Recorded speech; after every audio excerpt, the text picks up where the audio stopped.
ರಥ ಸಪ್ತಮಿಯ ದಿನ ಸ್ನಾನ ಮಾಡುವಂತ ವಿಧಾನ, ಇದರ ಮಹತ್ವ, ಹಾಗೆ ಯಾವ ರೀತಿ ಸ್ನಾನ ಮಾಡಬೇಕು, ಯಾವ ಮಂತ್ರಗಳನ್ನ ಹೇಳಬೇಕು, ಇದರ ಮಹತ್ವ ಏನು, ಇದೆಲ್ಲದರ ಬಗ್ಗೆ ಸಂಪೂರ್ಣ ಮಾಹಿತಿಯನ್ನ ತಿಳಿಸ್ಕೊಡ್ತಾ ಇದ್ದೀನಿ.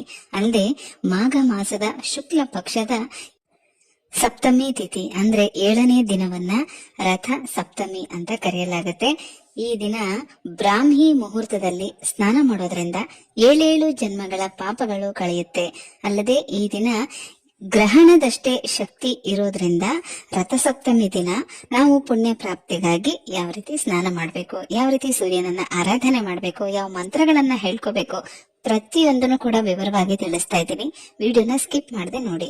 ಇದು ವರ್ಷಕ್ಕೆ ಒಂದೇ ಸಲ ನಮಗೆ ಸಿಗುವಂತ ಅವಕಾಶ, ಹಾಗಾಗಿ ಯಾರು ಕೂಡ ಮಿಸ್ ಮಾಡ್ಕೋಬೇಡಿ. ಮತ್ತೆ ಇನ್ನ ಪೀರಿಯಡ್ಸ್ ಆಗಿರ್ತೀವಿ, ಸೂತ್ಕಗಳಿರುತ್ತೆ, ಮಾಡಬಹುದಾ ಅಂತ ನೀವು ಕೇಳೋದಾದ್ರೆ 3ನೇ ದಿನ ಆಗಿದ್ರೆ ಖಂಡಿತ ಪ್ರತಿಯೊಬ್ರು ಕೂಡ ಮಾಡಬಹುದು. ಅಲ್ಲದೆ ಸೂತ್ಕಗಳಿದ್ರೂ ಕೂಡ ಸ್ನಾನಕ್ಕೆ ಯಾವುದೇ ರೀತಿ ಅಡ್ಡಿ ಇಲ್ಲ, ನೀವು ಇದೇ ರೀತಿ ಸ್ನಾನಗಳನ್ನ ಮಾಡ್ಕೋಬಹುದು. ಗರ್ಭಿಣಿ ಸ್ತ್ರೀಯರು ಕೂಡ ಮಾಡಬಹುದು, ತುಂಬಾನೇ ಒಳ್ಳೇದು.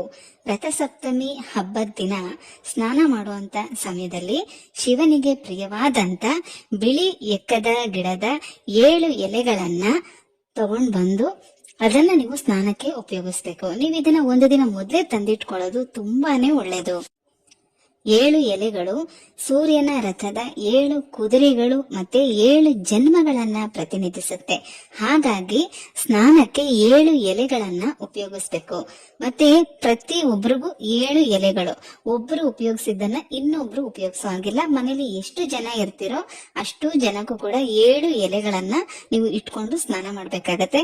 ಅಕಸ್ಮಾತ್ ಏನಾದ್ರೂ ಅಷ್ಟು ಎಲೆಗಳು ಸಿಗ್ತಾ ಇಲ್ಲ ಅಂತಂದ್ರೆ ಒಬ್ಬೊಬ್ರು ಒಂದೊಂದೇ ಎಲೆನ ಉಪಯೋಗಿಸಬಹುದು. ನೆತ್ತಿಯ ಮೇಲೆ ಅಂದ್ರೆ ಅದನ್ನ ನಾವು ಬ್ರಹ್ಮರಂಧ್ರ ಅಂತ ಹೇಳ್ತೀವಿ, ಅಲ್ಲಿ ಒಂದು ಎಲೆನ ಇಟ್ಕೊಂಡು ಬೇಕಾದ್ರೆ ಸ್ನಾನ ಮಾಡಬಹುದು. ನಿಮ್ಗೆ ಸಿಗಲಿಲ್ಲ ಅಂತಂದ್ರೆ, ಹೆಚ್ಚಾಗಿ ಸಿಗ್ತಾ ಇದೆ ಅಂತಂದ್ರೆ ಒಬ್ಬೊಬ್ರು 7 ಎಲೆಗಳನ್ನ ಇಟ್ಕೊಂಡು ಸ್ನಾನ ಮಾಡ್ಬೇಕಾಗತ್ತೆ. ಎಲ್ಲೆಲ್ಲಿ ಇಟ್ಕೋಬೇಕು ಎಲೆಗಳನ್ನ ಅಂತಂದ್ರೆ, ಒಂದು ತಲೆಯ ಮೇಲೆ, ಅಂದ್ರೆ ನೀವು ಎಲೆಗಳನ್ನ ಇಟ್ಕೊಳ್ಳುವಾಗ ನೋಡಿ, ಅದು ಸೀದಾ ಇರೋದು ಮೇಲ್ಭಾಗಕ್ಕೆ ಬರಬೇಕು, ಉಲ್ಟಾ ಬಂದು ತಲೆ ಮೇಲೆ ಇರಬೇಕು. ಮತ್ತೆ ತೊಟ್ಟು ಹಿಂಭಾಗಕ್ಕೆ ಇರಬೇಕು, ಎಲೆಯ ತುದಿ ಮುಂಭಾಗಕ್ಕೆ ಬರಬೇಕು. ಮತ್ತೆ ಭುಜಗಳ ಮೇಲೆ 2, ಮತ್ತೆ ತೊಡೆಯ ಮೇಲೆ 2, ಕಾಲುಗಳ ಮೇಲೆ 2, ಈ ರೀತಿ ಒಟ್ಟಾಗಿ 7 ಎಲೆಗಳನ್ನ ಇಟ್ಕೊಂಡು ನೀವು ತಲೆ ಮೇಲೆ ಇಟ್ಕೊಂಡಿರ್ತೀರಲ್ಲ ಎಲೆ, ಅದ್ರ ಮೇಲೆ ಮಾತ್ರ ಒಂದ್ ಸ್ವಲ್ಪ ಅಕ್ಷತೆಯನ್ನ ಹಾಕೊಂಡು ಈ ಒಂದು ಮಂತ್ರನ ಹೇಳ್ಕೋಬೇಕು. ಆ ಮಂತ್ರ ನೋಡಿ ಈ ರೀತಿ ಇರುತ್ತೆ. ಮೊದಲು ಗಂಗೆ ಮಂತ್ರ, ಕೈಯಲ್ಲಿ ನೀರ್ನ ಇಟ್ಕೋಬೇಕು. ನೀವು ಜಗ್ಗಲ್ಲಾದ್ರೂ ಇಟ್ಕೊಳ್ಳಿ, ನಿಮ್ಮ 2 ಕೈ ಬೊಕ್ಸೆನಲ್ಲಾದ್ರೂ ಇಟ್ಕೊಳ್ಳಿ. ಗಂಗೆ ಮಂತ್ರನ ಹೇಳ್ಬೇಕು. ಗಂಗೆ ಚ ಯಮುನೆ ಚೈವ ಗೋದಾವರಿ ಸರಸ್ವತಿ ನರ್ಮದೆ ಸಿಂಧು ಕಾವೇರಿ ಜಲಸ್ಮಿನ್ ಸನ್ನಿಧಿಂ ಕುರು. ಈ ತರ ಹೇಳ್ಕೊಂಡು ಆಮೇಲೆ ಆ ನೀರನ್ನ ನಿಮ್ ತಲೆ ಮೇಲೆ ಹಾಕೊಂಡು ಈ ಮಂತ್ರವನ್ನ ಹೇಳ್ಕೋಬೇಕು. ತನ್ಮೆ ರೋಗಂಚ ಶೋಕಂಚ ಮಾಖರಿ ಹಂತು ಸಪ್ತಮಿ. ಇದನ್ನ 7 ಸಲ ಹೇಳ್ಕೋಬೇಕು.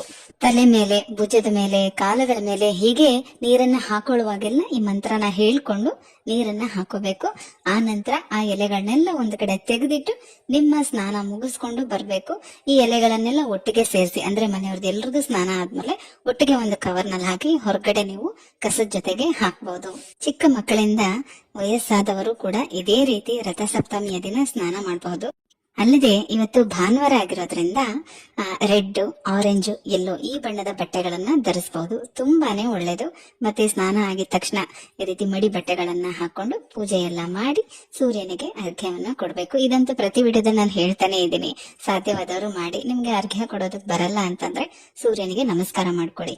ಪೂರ್ವಕ್ಕೆ ಮುಖ ಮಾಡಿ ನಿಂತ್ಕೋಬೇಕು, ಸೂರ್ಯನ ನೋಡ್ತಾ ನಮಸ್ಕಾರ ಮಾಡ್ಕೊಂಡು ಸೂರ್ಯನ ಮಂತ್ರ ಹೇಳ್ತಾ ಪ್ರತಿದಿನ ಇದೇ ರೀತಿ ನಿನ್ನ ತೇಜಸ್ಸು ಓಜಸ್ಸು ನಮಗೆ ಸಿಗಲಿ, ನಿಮ್ಮ ಕಿರಣಗಳು ನಮ್ಮ ಮನೆಯನ್ನ ನಮ್ಮನ್ನ ಪ್ರವೇಶ ಮಾಡಿ ನಮಗೆ ಹೊಸ ಚೈತನ್ಯನ ಕೊಡ್ಲಿ, ನಮ್ಮ ಮನೆಯಲ್ಲಿ ಮತ್ತೆ ನಮ್ಮಲ್ಲಿ ಸಕಾರಾತ್ಮಕ ಶಕ್ತಿಯನ್ನ ಹೆಚ್ಚು ಮಾಡ್ಲಿ ಅಂತ ಪ್ರಾರ್ಥನೆ ಮಾಡ್ಕೊಳ್ಳಿ. ಹಾಗೆ ಪ್ರತಿದಿನ ಹೀಗೆ ನಿಮ್ಮ ದರ್ಶನ ಬಗ್ಗೆ ನಮ್ಗೆ ಸಿಗ್ತಾ ಇರೋದಕ್ಕೆ ಹೃತ್ಪೂರ್ವಕ ಧನ್ಯವಾದಗಳು ಅಂತ ಹೇಳಿ ಒಂದು ಕೃತಜ್ಞತೆ ಕೂಡ ಹೇಳಿ. ಭಾನುವಾರ ಆಗಿರೋದ್ರಿಂದ ಸೂರ್ಯ ದೇವನಿಗೆ ವಿಶೇಷವಾಗಿ ಗೋಧಿಯಿಂದ ಮಾಡುವಂತ ಪದಾರ್ಥಗಳನ್ನ ನೈವೇದ್ಯ ಮಾಡಬಹುದು.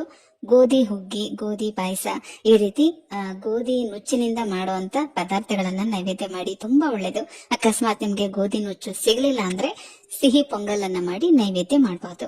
ಈಗೆಲ್ಲರೂ ಕೂಡ ಸಂಕ್ರಾಂತಿ ಹಬ್ಬ ದಿನ ಮಾಡಿರ್ತೀರ. ಅದೇ ರೀತಿನೇ ರಥಸಪ್ತಮಿಯಲ್ಲೂ ಕೂಡ ಸೂರ್ಯನಿಗೆ ಪೂಜೆ ಮಾಡಬೇಕು.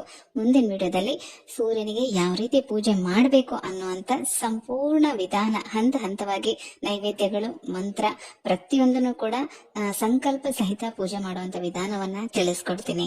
ಹಾಗೆ ವಿಶೇಷವಾದಂತ ದೀಪಾರಾಧನೆ, ನಿಜಕ್ಕೂ ಅತ್ಯಂತ ಶುಭ ಫಲವನ್ನ ಕೊಡುವಂತ ದೀಪಾರಾಧನೆ ಇದು. ವರ್ಷಕ್ಕೆ ಒಂದೇ ಸಲ ಈ ರಥಸಪ್ತಮಿ ದಿನ ಮಾಡುವಂತದ್ದು. ಹಾಗಾಗಿ ದೀಪಾರಾಧನೆ ಯಾವ ರೀತಿ ಮಾಡ್ಬೇಕು ಅನ್ನೋದನ್ನು ಕೂಡ ತಿಳಿಸ್ಕೊಡ್ತೀನಿ. ಸ್ನೇಹಿತರೆ, ಸೂರ್ಯ ನಮಸ್ಕಾರ ಪ್ರಿಯ. ನಮ್ಮಲ್ಲಿ ಒಂದೊಂದು ದೇವತೆಗಳಿಗೆ ಒಂದೊಂದು ತುಂಬಾನೇ ಪ್ರಿಯವಾಗಿರುತ್ತೆ. ಶಿವ ಅಭಿಷೇಕ ಪ್ರಿಯ, ವಿಷ್ಣು ಅಲಂಕಾರ ಪ್ರಿಯ, ಹಾಗೆ ಮಹಾಲಕ್ಷ್ಮಿ ಸ್ತೋತ್ರ ಪ್ರಿಯೆ, ಮತ್ತೆ ದುರ್ಗಾದೇವಿಯನ್ನು ಕೂಡ ಅಷ್ಟೇ ಸ್ತೋತ್ರ ಪ್ರಿಯೆ ಅಂತ ಹೇಳ್ತಾರೆ. ಹಾಗೆ ಸೂರ್ಯ ನಮಸ್ಕಾರ ಪ್ರಿಯ. ಸೂರ್ಯನಿಗೆ ನಾವು ಪ್ರತಿದಿನ ನಮಸ್ಕಾರ ಮಾಡೋದ್ರಿಂದ ನಮ್ಗೆ ಒಳ್ಳೆ ಆರೋಗ್ಯ ಸಿಗತ್ತೆ. ಇಷ್ಟು ಸುಲಭವಾದ ಕೆಲಸ ಪ್ರತಿಯೊಬ್ರು ಮಾಡಬಹುದು ಅಲ್ವಾ?